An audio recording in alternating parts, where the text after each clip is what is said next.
Hello student, अगला chapter हम देखते हैं। अगले चैप्टर का नाम है demand and elasticity of demand, मतलब मांग और मांग की लोच।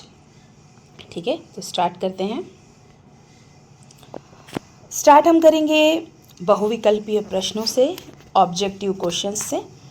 बहुविकल्पीय प्रश्न पहला है, एक वस्तु की मांग के बारे में कोई भी वक्तव्य पूर्ण माना जाता है जब उसमें निम्नलिखित का जिक्र हो।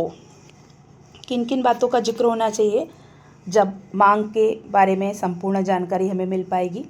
तो पहला ये बता रहे हैं वस्तु की कीमत। हाँ, वस्तु की कीमत की जानकारी होना चाहिए। ठीक है। दूसरा कह रहे हैं वस्तु की मांग। ठीक है। एक कह रहे हैं समयावधि। ठीक है, तो उत्तर हमारा क्या हो जाएगा? उपयुक्त सभी। क्या उत्तर हो जाएगा हमारा? उपयुक्त सभी, चौथे नंबर का, ये सही हो जाएगा। अगला प्रश्न आपको बता रहे हैं कि मांग में वृद्धि का कारण होता है। क्या शब्द यूज़ किया है, बहुत ध्यान से पढ़िए कि मांग में वृद्धि। ठीक है, तो एक बात तो हम जानते हैं, पहले ऑप्शन देख लेते हैं फिर एक्सप्लेनेशन देती हूँ मैं। पहला ऑप्शन कह रहा है वस्तु की कीमत में कमी। दूसरा कह रहा है उपभोक्ता की आय में वृद्धि। तीसरा कह रहा है फैशन व रुचि में परिवर्तन। चौथा कह रहा है केवल 1 तथा 2। ठीक है, तो मांग में वृद्धि शब्द जो है इसका प्रयोग तब किया जाता है जब मांग में जो परिवर्तन हो रहा है वो कीमत के कारण नहीं होता। मेरे शब्दों पे ध्यान देंगे कि मांग में जब परिवर्तन होता है उस परिवर्तन का कारण कीमत नहीं होती, कुछ और कारण होते हैं। जैसे आपने मांग का नियम पढ़ा तो हम कहते हैं अन्य बातें समान रहने पर, लेकिन उन्हीं अन्य बातों में से वही अन्य बातें जब मांग में परिवर्तन का कारण होती है तो उसे हम मांग में वृद्धि या मांग में कमी कहते हैं। तो पहला ऑप्शन कह रहा है वस्तु की कीमत में कमी, तो वस्तु की कीमत ना, वस्तु की कीमत में कमी जो है वो इसका उत्तर नहीं हो सकता क्योंकि इसमें कीमत की चर्चा की जा रही है। दूसरा ऑप्शन कह रहा है उपभोक्ता की आय में वृद्धि। अगर उपभोक्ता की आय में वृद्धि होगी तो फिर क्या हो जाएगा? जो है मांग में वृद्धि हो जाएगी। तो दूसरा ऑप्शन सही है, पर तीसरा भी पढ़ेंगे हम, फैशन और रुचि में परिवर्तन। अब यहाँ फैशन और रुचि में परिवर्तन लिखा है, पर किस दिशा में परिवर्तन हो रहा है ये नहीं हो बता पा रहे हैं वो, कि सीधी सी बात है कि मांग में वृद्धि तब होगी जब जिस वस्तु की मांग में वृद्धि हो रही है वो फैशन में आ जाए। जैसे आजकल मिलेट्स की बात हो रही है, जो मोटा अनाज, एक समय मोटा अनाज जो है वो जो कमज़ोर वर्ग या गरीब वर्ग के द्वारा उपभोग किया जाता था। ठीक है, लेकिन आजकल जो मिलेट्स है, मोटा अनाज है, वो एक फैशन में आ गया है। डाइटिशियंस जो हैं वो रिकमेंड करते हैं कि आप जो है मिलेट्स खाइए, मोटा अनाज खाइए। तो जो फैशन में आ गया है तो उसकी मांग में वृद्धि हो जाती है। लेकिन यहाँ फैशन में परिवर्तन लिखा है, रुचि में परिवर्तन लिखा है, वो किस दिशा में होगा वो नहीं लिखा है, तो इसलिए तीसरा ऑप्शन तो इसमें हम नहीं ले सकते। चौथा ऑप्शन कह रहा है केवल 1 तथा 2, तो 1 तो बिल्कुल नहीं होगा। तो इसका उत्तर जो हो जाएगा वो होगा ऑप्शन नंबर 2, कि उपभोक्ता की अगर आय में वृद्धि होती है तो मांग में क्या हो जाती है? वृद्धि। इसे मैं आपको डायग्राम के माध्यम से भी समझाऊंगी। ये डायग्राम है मांग का। ठीक है, ये डी जो है वो मांग वक्र है। अब क्या हो जाता है? उपभोक्ता की आय में वृद्धि हो जाती है जिसके कारण एक नया मांग वक्र जो है वो निर्मित हो जाता है, D1 और D1। यह मांग वक्र जो है इसीलिए ऊपर की तरफ विवर्तित हो गया है, इसे हम मांग में वृद्धि कहते हैं क्योंकि उपभोक्ता की आय में परिवर्तन हो गया है। ठीक है, तो दूसरा ऑप्शन सही है। और दूसरा ऑप्शन सही है, ये शिवलाल की जो किताब है उसमें इसका ऑप्शन नंबर जो दे रखा है 4 दे रखा है। इसका ऑप्शन 4 नहीं है, इसका ऑप्शन 2 है। इसका उत्तर किताब में गलत दे रखा है क्योंकि 1 तो होगा ही नहीं। वस्तु की कीमत में कमी होगी तो कीमत में कमी के कारण मांग में विस्तार होता है, मांग में वृद्धि नहीं होती। तो पहला तो बिल्कुल भी नहीं होगा। तो जो ऑप्शन शिवलाल की किताब में दिया है बिल्कुल गलत दिया है, चौथा। अगर मांग में वृद्धि लिख दिया है, वृद्धि और विस्तार में अंतर समझना पड़ेगा कि मांग में वृद्धि कब होती है और मांग में विस्तार कब होता है। ठीक है, मांग में विस्तार तब होता है जब कीमत कम हो जाती है। ठीक है, जब कीमत का रोल है तो मांग में विस्तार होगा, लेकिन कीमत के अलावा जैसे उपभोक्ता की आय में वृद्धि हो जाती है तब मांग में वृद्धि होगी। तो इसका सही ऑप्शन जो है ये सेकंड ही होगा। ठीक है, आप इस बुक को भी चैलेंज कर सकते हैं यहाँ पे। अगला प्रश्न है प्रश्न नंबर 3। प्रश्न 3 कह रहा है सबसे कम मांग की लोच वाली वस्तु है।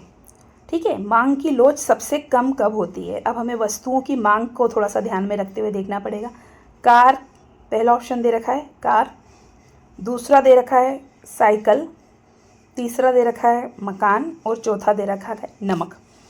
तो निश्चित रूप से आपने उत्तर डिसाइड कर लिया होगा कि इसका सही उत्तर जो है वो क्या है, नमक। क्या है इसका सही उत्तर, नमक।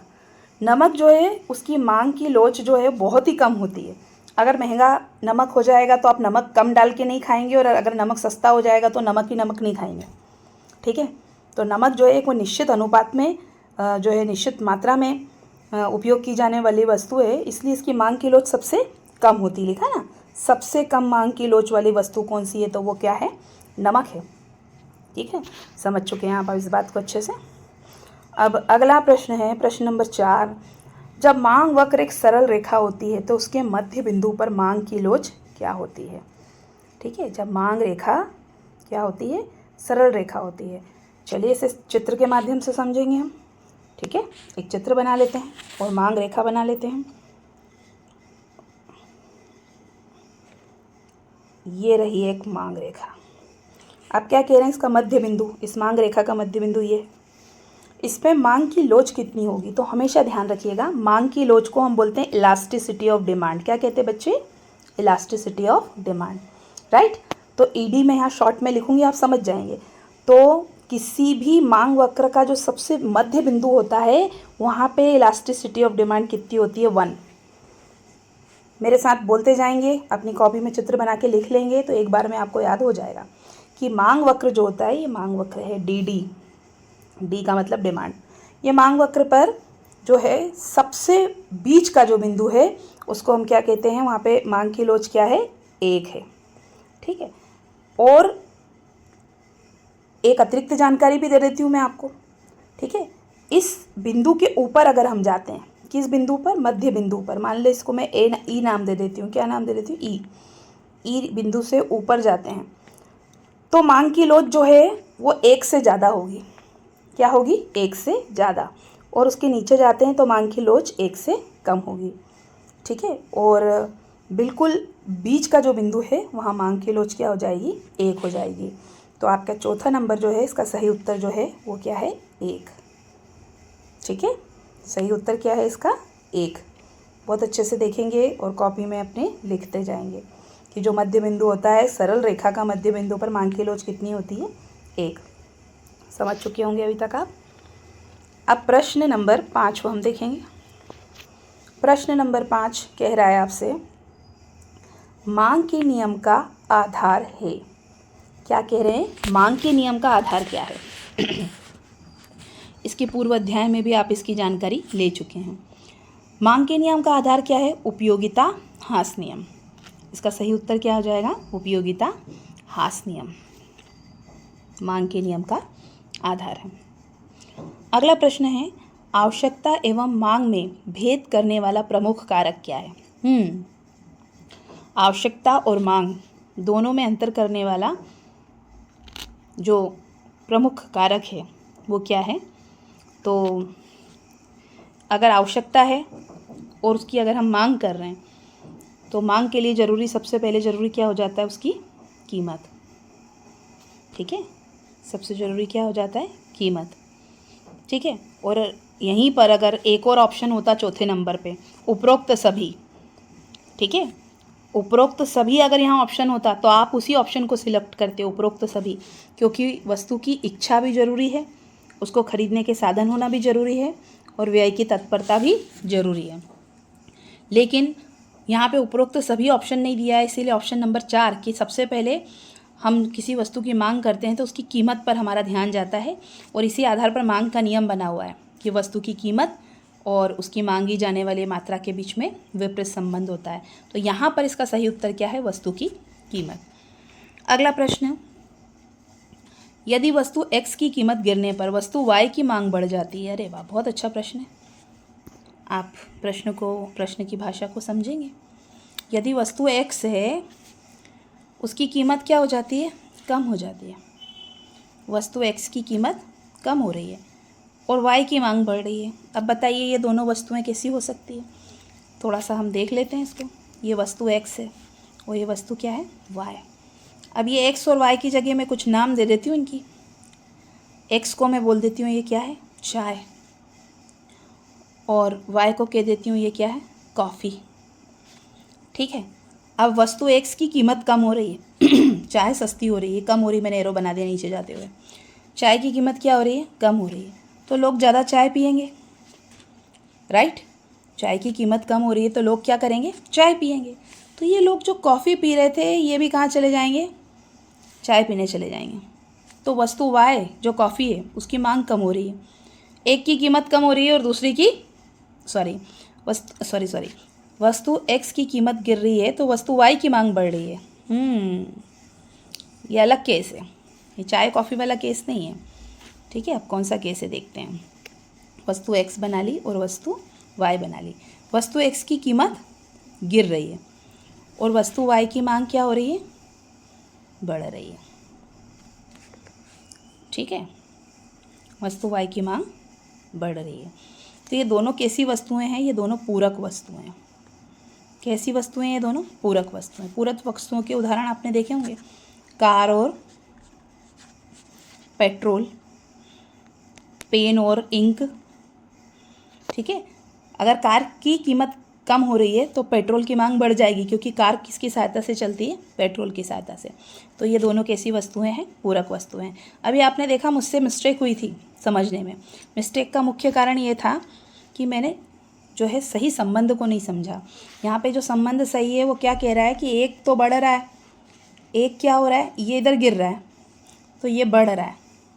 एक की घट रही है कीमत और दूसरे की बढ़ रही है मांग। तो ऐसी स्थिति में ये जब दोनों विपरीत दिशा में चलती हैं तो इसको हम कहते हैं पूरक वस्तुएं। क्या कहते हैं, पूरक वस्तुएं। और इसके पहले मैं चाय और कॉफ़ी पे जहाँ जाके अटकी थी उसमें क्या है, चाय और कॉफ़ी कैसी वस्तुएं होती हैं, चाय और कॉफ़ी कैसी वस्तुएं होती हैं, स्थानापन्न वस्तुएं। कैसी वस्तुएं होती हैं, स्थानापन्न वस्तुएं। तो चाय जो है इसकी कीमत गिरती है, चाय की कीमत गिरती है, चाय की कीमत गिर गई तो जो कॉफ़ी है उसकी मांग क्या हो जाएगी, कम हो जाएगी। चाय की कीमत कम हुई तो कॉफ़ी की मांग क्या हो गई, कम हो गई। तो ये दोनों किस दिशा में चलते हैं, एक ही दिशा में चलते हैं। तो ये जब दोनों एक ही दिशा में चलते हैं तो ये होते हैं स्थानापन्न। कौन सी वस्तुएं होती है ये, स्थानापन्न वस्तुएं। प्रतिस्पर्धी वस्तुएं भी कहते हैं, ये प्रतियोगिता करती हैं एक दूसरे। ये वस्तुएं क्या करती हैं, प्रतियोगिता। चाय और कॉफ़ी आपस में प्रतियोगिता करती हैं। तो इस संबंध को आप समझ लेंगे तो आपका काम हो जाएगा। अगला जो है व्यय विधि। ठीक है, व्यय विधि द्वारा एक वस्तु की मांग की लोच उस स्थिति में कहा जाता है जब ना, व्यय विधि द्वारा एक वस्तु की मांग की लोच को बेलोच कब कहा जाता है, व्यय विधि द्वारा एक वस्तु की मांग की लोच को बेलोच कब कहा जाता है। ठीक है, अब मांग का नियम तो हम जानते हैं। मांग का नियम क्या बताता है कि मांग में और कीमत में विपरीत संबंध है। ठीक है, तो जहाँ पे भी विपरीत संबंध लागू होगा वो लोचदार होगी। और जहाँ, ये किसके बारे में पूछ रहे हैं, ये पूछ रहे हैं बेलोच। किसके बारे में पूछ रहे हैं, मांग को, कि मांग बेलोच कब होती है, ये हमको देखना है। तो मांग बेलोच तब होगी जब मांग का नियम लागू नहीं होगा। ठीक है, अब यहाँ पे जो है वस्तु की कीमत गिर रही है। आप देखो वस्तु की कीमत क्या गिर रही है, पहला ऑप्शन क्या कह रहा है, वस्तु की कीमत गिर रही है। और कीमत गिर रही है तो इस पर व्यय क्या होता है, बढ़ जाता है। व्यय क्या हो जाता है, बढ़ जाता है। तो ये विपरीत संबंध है, मतलब पहला ऑप्शन जो है यहाँ तो मांग लोचदार है, पहले ऑप्शन पे मांग क्या है, लोचदार है। दूसरा ऑप्शन जो है वो आपको क्या कह रहा है, दूसरा ऑप्शन आपको कह रहा है वस्तु की कीमत गिरती है तो व्यय घटता है। अब यहाँ दोनों की दिशा आप देखिए, वस्तु की कीमत क्या हो रही है, गिर रही है। दूसरे ऑप्शन की बात कर रही हूँ मैं, वस्तु की कीमत क्या हो रही है, गिर रही है। और जब कीमत गिर रही है तो इस पर किया जाने वाला व्यय क्या है, कम हो रहा है। तो ये तो दोनों एक ही दिशा में चल रहे हैं, तो यहाँ पे मांग का नियम लागू नहीं हो रहा। तो ऐसी स्थिति में मांग क्या हो जाएगी, बेलोच हो जाएगी। ऐसी स्थिति में मांग क्या हो जाएगी, बेलोच हो जाएगी। तो आठवां जो है उसका दूसरा उत्तर जो है सही होगा। तीसरा ऑप्शन आप चेक कर सकते हैं कि ये अपोजिट डायरेक्शन में चल रहे हैं कि नहीं चल रहे हैं, चलेंगे ये, चाहे तो आप चेक कर लें। चलिए अब तीसरा ऑप्शन चेक करते हैं कि वो क्या कह रहा है। तीसरा ऑप्शन को पढ़ते हैं और चेक करते हैं। तीसरा ऑप्शन कह रहा है वस्तु की कीमत गिरती है, गिरती हुई बना दूँ मैं, ये देखो वस्तु की कीमत गिर रही है, एरो नीचे आ रहा है मतलब वस्तु की कीमत गिर रही है। तो व्यय वहीं रहता है, वहीं रहता है मतलब ये बेलोच तो नहीं है। तीसरा कह रहा है वस्तु की कीमत बढ़ती है तो व्यय घटता है, यहाँ पे भी विपरीत संबंध है, तो वो हमारा उत्तर जो है ये दूसरा ही यहाँ पर क्या है, सही है। ठीक है, अगले प्रश्न पे चलते हैं। अगला प्रश्न 9, पेट्रोल की कीमत बढ़ जाने पर कार का मांग वक्र खिसक जाता है। हाँ, अब यहाँ पे क्या है, सीधे सीधे लिखा है मांग वक्र खिसक जाता है। तो पूरक वस्तुएं हों या स्थानापन्न वस्तुएं हैं, इनमें मांग वक्र हमेशा खसकेगा। ठीक है, जिसको कहते हैं ना मांग में वृद्धि या मांग में संकुचन। मैं यहाँ पे एक मांग वक्र बनाती हूँ, देख पा रहे हैं आप मांग वक्र को? अभी नहीं देख पा रहे हैं, ये रहा मांग वक्र। पेट्रोल की कीमत बढ़ रही है, तो कीमत किसकी बढ़ रही भाई? पेट्रोल की। पेट्रोल की कीमत बढ़ रही है तो कार की मांग क्या हो जाएगी? कम हो जाएगी। पेट्रोल की कीमत बढ़ रही है तो कार की मांग क्या हो जाएगी? कम हो जाएगी। होगी कि नहीं होगी? क्योंकि कार किससे चल रही है भाई? पेट्रोल से चल रही है। कार किससे चल रही है? पेट्रोल से। अब ये कीमत बढ़ रही है पेट्रोल की, तो कार का मांग वक्र जो है वो कहाँ चला जाएगा? मैं दूसरे कलर का बनाती हूँ, ये चला जाएगा बाईं ओर, मतलब बाईं ओर हो गया ये। मैं ऊपर नीचे नहीं सिखाऊंगी, ऊपर नीचे सिखा दिया तो पूर्ति वक्र में तकलीफ आ जाएगी। ठीक है, इसीलिए मैं आपको दायां और बायां सिखाऊंगी। ये मांग वक्र का बायां साइड नीचे है, तो मांग वक्र जो नया बन गया है वो ग्रीन कलर का बन गया है। तो ये मांग जो है इसको बोलते हैं मांग में कमी। इसे हम क्या कहते हैं? मांग में कमी। जब मांग वक्र नीचे की तरफ खसक जाता है तो इसे कहते हैं मांग में कमी। ठीक है, अब देखिए आपको कहाँ दे रखा है, कौन सा ऑप्शन सही होगा आपने समझ लिया है। इसमें कहा है बाईं तरफ। क्या कहा है? बाईं तरफ, तो ये ऑप्शन सही है, बाईं तरफ। अब यहाँ पे एक ऑप्शन नीचे की ओर भी दे रखा है। आप बोलोगे मैडम नीचे की ओर भी तो है, लेकिन ज़्यादा टेक्निकल जो शब्द क्या है कि बाईं तरफ खसक जाएगा। ठीक है, ये नीचे ऊपर जो है इसको आप इग्नोर करते हुए ज़्यादा सही उत्तर होगा कि किस तरफ खसक जाएगा? बाईं तरफ खसक जाएगा। ठीक है, तो उत्तर नंबर तीसरा यहाँ पे, ऑप्शन नंबर तीसरा आपका सही ऑप्शन हो जाएगा। इसको स्क्रीनशॉट लेके भी रख सकते हैं या आप साथ में लिखते जाएंगे तो काफ़ी अच्छी बात है। ठीक है, अगला प्रश्न कह रहा है निम्नलिखित में से पूरक वस्तुएं, अभी तक आप पूरक वस्तुएं तो समझ ही चुके होंगे, जिनका हम साथ में प्रयोग करते हैं वो क्या होती हैं? पूरक वस्तुएं। ठीक है, साथ में प्रयोग की जाने वाली वस्तुएं कैसी होती हैं? पूरक वस्तुएं होती है। एक मिनट,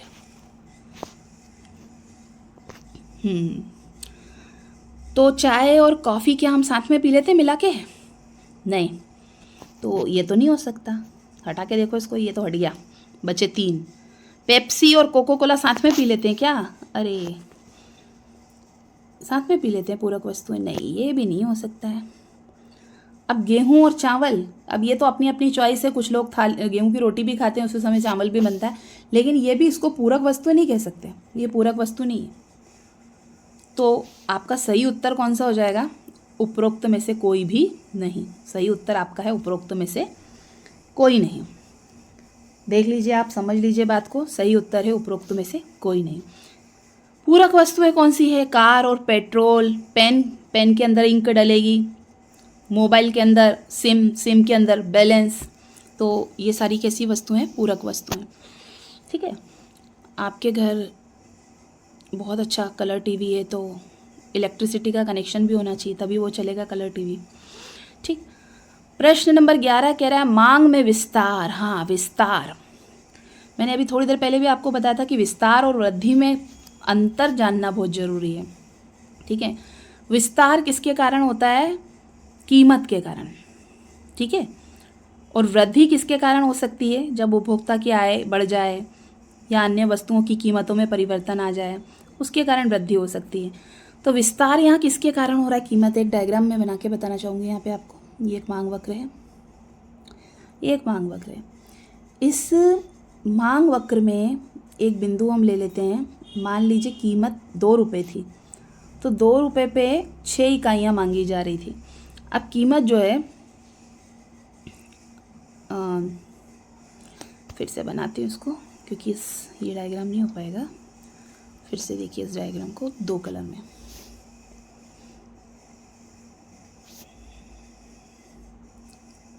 ये मांग वक्र है, इस पे 2 बिंदु हम बनाते हैं, बिंदु A और बिंदु B। ठीक है, अब A बिंदु और B बिंदु पर मांग अलग अलग है। ठीक है, यहाँ 2 इकाई मांगी जा रही है, 4 इकाई मांगी जा रही है। जब 2 इकाई मांगी जा रही है तो कीमत है 4 रुपये, और जहाँ 4 इकाई मांगी जा रही है वहाँ कीमत है 2 रुपये। ठीक है, तो अगर 2 इकाई के बदले 4 इकाई मांगी जाती है तो मांग में विस्तार कहलाएगा। जब हम 2 से 4 की तरफ चलते हैं तो क्या कहलाएगा? मांग में विस्तार। 2 इकाई की जगह 4 इकाई मांगी जाने लगी है तो इसको हम क्या कहते हैं? मांग में विस्तार। मतलब A बिंदु से B बिंदु की तरफ आना क्या कहलाता है? मांग में विस्तार। ये जो मांग में विस्तार होता है इसका कारण कीमत का कम होना होता है। 4 रुपये की जगह कीमत 2 रुपये हो गई तो इकाइयाँ 2 की जगह 4 मांगी जाने लगी। तो कारण क्या है? तो सीधी सी बात है, कारण तो क्या है? कीमत। लेकिन कीमत का क्या होना? कम हो जाना। तो हम ऑप्शन में ढूंढते हैं कहाँ पर है कीमत का कम हो जाना। दी हुई वस्तु की कीमत ऊंची हो जाना। अरे कीमत ऊंची हो जाएगी तो विस्तार थोड़ी हो पाएगा, कीमत ऊंची हो जाएगी तो संकुचन हो जाएगा। तो ये ऑप्शन तो बिल्कुल गलत है, ये वाला ऑप्शन बिल्कुल गलत है। कीमत ऊंची हो जाएगी तो वृद्धि थोड़ी, विस्तार थोड़ी होगा, संकुचन हो जाएगा। दूसरा कह रहे हैं दी हुई वस्तु की कीमत गिर जाना। हाँ, ये ऑप्शन सही है कि वस्तु की कीमत देखो 4 से 2 हो गई तो वस्तु की मांगी जाने वाली मात्रा 2 से 4 हो गई। तो ये इसीलिए संभव हो पा रहा है क्योंकि वस्तु की कीमत गिर गई। तो ये ऑप्शन नंबर 2 बिल्कुल सही है। इस स्थिति में आपको और ज़्यादा और भी देख लेते हैं, ऑप्शन पढ़ते हैं, है ना। स्थानापन्न वस्तुओं की कीमत जो है ऊंची हो जाना। अब ये जो किताब है जिसमें से मैंने ये क्वेश्चंस लिए हैं उसमें इसका उत्तर गलत दे रखा है। उसमें उत्तर दे रखा है 3 नंबर का, तो ये बिल्कुल गलत है। ये भी नहीं हो सकता, ये भी नहीं हो सकता, ये भी नहीं हो सकता। अगर विस्तार शब्द का प्रयोग किया है तो सिर्फ कीमत रिस्पॉन्सिबल है, तो 3 नंबर जो है वो सही हो जाएगा। तो ऑप्शन नंबर 3। ये किताब, चलिए आगे बढ़ते हैं। अगला प्रश्न है रिक्त स्थानों की पूर्ति कीजिए। ठीक है, रिक्त स्थानों की पूर्ति कीजिए। आवश्यकता प्रभावपूर्ण क्या है? ठीक है भाई, आपकी कोई भी इच्छा है वो आवश्यकता बन जाती है। तो यहाँ पे इच्छा जो है आवश्यकता प्रभावपूर्ण इच्छा है। कार और पेट्रोल, अब तो आपको याद ही हो गया होगा, इतनी बार मैं बोल चुकी हूँ। कार और पेट्रोल जिनका साथ में प्रयोग किया जा रहा है तो किसी वस्तुएं? पूरक वस्तुएं। तो दूसरे का ऑप्शन क्या हो जाएगा? पूरक। अब उत्तर पूरक हो जाएगा। मांगी गई मात्रा में परिवर्तन, मांगी गई मात्रा में परिवर्तन की खालिस्तान को मांग की लोच कहते हैं। अब परिवर्तन जो होता है वो क्या होता है? परिवर्तन की दर कैसी है? परिवर्तन की दर को क्या कहते हैं? मांग की लोच कहते हैं। मांगी गई मात्रा में परिवर्तन की दर को मांग की लोच कहते हैं। थोड़ा सा यहाँ मैं आपको मांग की लोच के बारे में समझाना चाहूँगी। मांग की लोच क्या होती है और जब हम मांग का नियम पढ़ रहे थे तो हमको मांग की लोच पढ़ने की आवश्यकता क्यों पड़ी? सभी ध्यान से सुनेंगे। मांग का नियम हमें ये बताता है, ठीक है, पहले मैं आपको समझाऊंगी मांग का नियम। क्या समझाएंगे? मांग का नियम। मांग का नियम क्या कहता है कि कीमत में, वस्तु की कीमत में और उसकी मात्रा में विपरीत संबंध पाया जाता है। क्या हो गया? कॉल आ गया।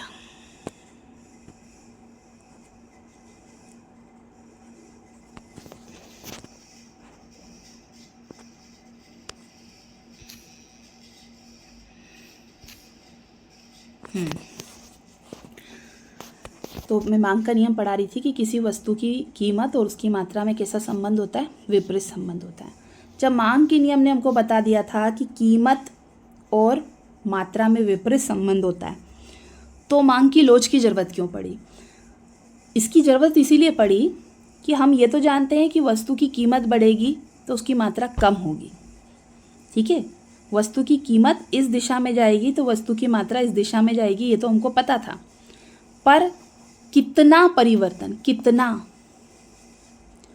कीमत बढ़ने पर कितना परिवर्तन होगा, ये जो है हमें मांग का नियम नहीं बताता। ठीक है, ये हमें मांग की लोच बताती है। क्या बताती है? मांग की लोच। अभी थोड़ी देर पहले एक प्रश्न हमने डिस्कस किया था कि नमक की मांग जो है वो सबसे कम लोचदार होती है। ठीक है, इसका कारण ये है कि अगर कीमत बढ़ भी जाती है तो ऐसा नहीं है कि नमक की कीमत बढ़ जाएगी तो हम नमक खाना बंद कर देंगे। वो बहुत ज़रूरी है हमारे लिए। कितना ज़रूरी है कि अगर थोड़ा भी ज़्यादा कम होता है तो हम थाली पे से उठ के भी जो है चले जाते हैं नमक को लाने के लिए, क्योंकि वो एक पर्टिकुलर टेस्ट चाहिए हमें। ठीक, तो नमक का केवल यही प्रयोग नहीं है, और भी प्रयोग है। फिर भी बात वहीं आती है कि नमक जो है जिस मात्रा में प्रयोग किया जाता है, ना तो हम उससे ज़्यादा करना चाहते हैं ना उससे कम करना चाहते हैं। ठीक है, ऐसा नहीं है कि नमक सस्ता हो जाएगा तो हम ज़्यादा नमक खरीद के घर में नमक बोरों से ले आएंगे, ऐसा भी नहीं करेंगे। ठीक, इसलिए उसकी मांग की लोच कैसी होती है? बहुत ही कम होती है, बेलोचदार टाइप की मांग होती है नमक की। लेकिन कुछ वस्तुएं होती हैं जिनकी मांग की लोच बहुत ज़्यादा होती है। मांग की लोच उन्हीं वस्तुओं की ज़्यादा होती है जो हमारे लिए बहुत ज़्यादा ज़रूरी नहीं होती। ठीक है, मान लीजिए कि गर्मी के दिन हैं तो हम पंखे में भी बैठ सकते हैं, हम कूलर में भी बैठ सकते हैं और हम एसी में भी बैठ सकते हैं। ठीक है, अगर एसी महंगा होगा तो हम पंखे से काम चला लेंगे। ठीक है, लेकिन अगर अनाज महंगा होगा तो हम क्या हवा तो नहीं खाएंगे, हम तो अनाज खरीदेंगे। ठीक है, तो क्योंकि अनाज जो है वो आवश्यक वस्तु है और जो एसी है वो विलासिता की वस्तु है। तो ये हमें थोड़ा सा समझना पड़ेगा। जो वस्तुओं के प्रकार होते हैं उसके आधार पर मांग की लोच निर्भर करती है। स्थानापन्न वस्तुओं की उपलब्धता के आधार पर मांग की लोच निर्भर करती है। यहाँ पे एक प्रश्न का उत्तर मैंने आपको लिखवाया था, मांग की लोच को प्रभावित करने वाले तत्व। अगर आप उनको पढ़ लेंगे कि मांग की लोच किन किन बातों से प्रभावित होती है तो आप समझ जाएंगे। मांग की लोच के प्रकार या श्रेणियां भी मैंने बताई थी। पूर्णतः लोचदार मांग, पूर्णतः बेलोचदार मांग, लोचदार मांग, अधिक लोचदार मांग, कम लोचदार मांग, 5 प्रकार बताए थे। ठीक है, तो यहाँ पे यही है कि मांगी गई मात्रा में परिवर्तन की दर आ जाएगा, यहाँ परिवर्तन की दर। ठीक है, लिख लीजिएगा इसको। मांग की लोच मापने की कुल व्यय रीति का प्रयोग सर्वप्रथम किसने किया था? ठीक है, तो इसका सर्वप्रथम प्रयोग जो है वो मार्शल ने किया था। आप इसको याद रख लेंगे। कुल व्यय रीति का प्रयोग किसने किया था? मार्शल। ठीक, 5वें नंबर का प्रश्न कह रहा है मूल्य और मात्रा में संबंध होता है। अरे कौन बताता है मूल्य और मात्रा के बीच में संबंध? मांग का नियम बताता है। कौन सा नियम बताता है? मांग का नियम। और वो कैसा संबंध होता है भाई? विपरीत। ठीक है, तो रिक्त स्थानों की पूर्ति हो चुकी है। सत्य और असत्य बताइए। पहला प्रश्न कह रहा है मांग में वृद्धि का अर्थ ऊंची कीमत होने पर उतनी ही मात्रा में मांगा जाना है। मांग में वृद्धि का अर्थ है कि ऊंची कीमत हो गई फिर भी उतनी ही मात्रा में मांगा जाएगा? नहीं, ये तो असत्य है। ठीक है, कि सत्य है? फिर से मैं वही कहूँगी, शब्दों पे जाएंगे। शब्द क्या कह रहा है? मांग में वृद्धि। तो मांग में वृद्धि का कीमत से कोई लेना देना है ही नहीं। ठीक है, मांग में वृद्धि कब होगी? जब कीमत क्या है वैसी ही बनी रहेगी, कीमत में कोई परिवर्तन नहीं आएगा। आप प्रश्नों को पढ़ के देखिए। मांग में वृद्धि का अर्थ ऊंची कीमत होने पर उतनी ही मात्रा में मांगा जाना है। कीमत ऊंची हो जाएगी ऊंची कीमत होने पर, ये ऊंची कीमत होने पर उतनी ही मात्रा में मांगा जाना है। पहले तो ये जो है प्रश्न थोड़ा सा गलती है, क्योंकि अगर कीमत ऊंची हो जाएगी तो इसके लिए मांग में वृद्धि शब्द प्रयोग ही नहीं किया जाएगा। यहाँ पे शब्द होना चाहिए मांग में, जो अगर ऊंची कीमत है तो यहाँ पे शब्द होना चाहिए मांग में विस्तार। तो ये क्या है? असत्य। ये सेंटेंस कैसा है? असत्य। ठीक है, अगला है गिफिन वस्तुओं पर भी मांग का नियम लागू होता है। हाँ, क्या होती है गिफिन वस्तुएं? पहली बात तो यह है कि आप ये अच्छे से याद रख लीजिए कि जो गिफिन वस्तुएं हैं उन पे मांग का नियम लागू नहीं होता। मांग का नियम लागू नहीं होता। गिफिन वस्तुओं पे मांग का नियम लागू नहीं होता। ठीक है, तो ये जो है कैसा हो जाएगा? असत्य। कैसा हो जाएगा? असत्य। ये सत्य कब होता? जब यहाँ पे क्या लिखा होता? नहीं। तो ये हो गया आपका। अगला है मांग का नियम यह नहीं बताता कि मांग में किस दर से परिवर्तन हो रहा है। ये बात बिल्कुल सही है। कि मांग का नियम ये तो बताता है कि कीमत बढ़ेगी तो मात्रा घटेगी, कीमत घटेगी तो मात्रा बढ़ेगी, पर किस दर से बढ़ेगी ये नहीं बताता है वो। ठीक है, किस दर से बढ़ेगी ये नहीं बताता। जैसे लोग आजकल फ़ोन पे झूठ बोलते हैं ना कि भाई कहाँ पर हो, बहुत देर से जो खड़ी हूँ मैं इंतज़ार कर रही हूँ, तो आपकी फ्रेंड उधर से बोलेगी बस मैं घर से निकल ही गई, आधे रास्ते में आ गई, जबकि वो घर में ही बैठी है। ठीक है, या घर से बस निकली है, वो जो है लॉक कर रही है घर को, कह रही मैं तो आधे रास्ते में आ गई, तो वो निकल गई है पर किस दर से आपके पास पहुंच रही है। ठीक है, थोड़ा सा एक उदाहरण देने की कोशिश की, आप इसको समझ लेंगे कि मांग का नियम ये नहीं बताता कि मांग में किस दर से परिवर्तन होगा, तो ये कथन जो है वो सत्य। तभी तो हमें किसकी ज़रूरत पड़ी, मांग की लोच जानने की ज़रूरत हमें तभी पड़ी, क्योंकि दर को नहीं बताता। ठीक है, अगला, पूर्णतः लोचदार मांग की दशा में, अच्छा प्रश्न है, पूर्णतः लोचदार मांग की दशा में मांग वक्र आधार रेखा पर लंबवत होगा। ठीक है, आधार रेखा पे कैसा होगा, लंबवत होगा। लंबवत मतलब लंबा, आधार रेखा बना लें हम। ठीक है, ये आधार रेखा ये रही OX आधार रेखा, इस पे लंबवत ऐसा होगा क्या, पूर्णतः लोचदार मांग की दशा में, तो ऐसा तो नहीं होगा, ये तो पूर्णतः बेलोचदार है, तो ये प्रश्न कैसा है, ये असत्य है। अगला है, माचिस की मांग लोचदार होती है यह भी कैसा है, असत्य। यह भी कैसा है, असत्य। आप जानते हैं माचिस कितनी सस्ती आती है, 1 रुपये या 2 रुपये की आ जाती है। अगर माचिस की मांग जो है वो जस्ट डबल भी हो, मान लो 1 रुपये का माचिस आता है और कह रहे हैं माचिस की मांग दुगनी हो गई, तो 2 रुपये की हो जाएगी, और 2 रुपये की हो जाएगी और 2 रुपये की माचिस आती थी वो 1 रुपये की हो गई, मतलब उसकी मांग आधी हो गई। ठीक है, तो आप क्या खूब सारी माचिस खरीद लेंगे, नहीं। एक निश्चित अनुपात में यूज़ की जाने वाली वस्तुएं, माचिस हो गया, नमक हो गया, इनकी मांग जो होती है बहुत कम लोचदार होती है, बहुत कम लोचदार होती है माचिस की और नमक की, ये याद रख लीजिएगा। लोचदार नहीं होती कि चलो सस्ती हो गई, बैठे बैठे टाइम पास करेंगे, माचिस जलाएंगे बैठ के, ऐसा नहीं होता है। ठीक है, तो इनकी मांग जो है बहुत कम लोचदार होती है, तो ये असत्य हो जाएगा। अगला, कीमत तथा मांग में आनुपातिक संबंध होता है। ठीक है, क्या कह रहा है आपसे कि कीमत और मांग में आनुपातिक संबंध होता है, नहीं, कोई आनुपातिक नहीं होता। ठीक है, कीमत बढ़ेगी तो मांग में किस अनुपात में परिवर्तन होगा, ये अलग अलग बातों पे निर्भर करता है, तो कोई आनुपातिक संबंध नहीं होता। ये कैसा है, असत्य है। अच्छे से ध्यान से, बहुत ध्यान देने की ज़रूरत है यहाँ पे। सत्य सत्य हो चुके हैं आपके, जोड़ियाँ बनाइए, जोड़ियाँ बनाइए। आपकी जो परीक्षा है उसमें 7 नंबर की जोड़ियाँ बनानी आती है, ठीक, और आप उसमें भी गलती कर देते हैं। जोड़ियाँ आपको बिल्कुल सही बनानी है, यहाँ कोई जोड़ियाँ ऊपर वाला नहीं बनाएगा, आपको ही बनानी है 7 नंबर के लिए।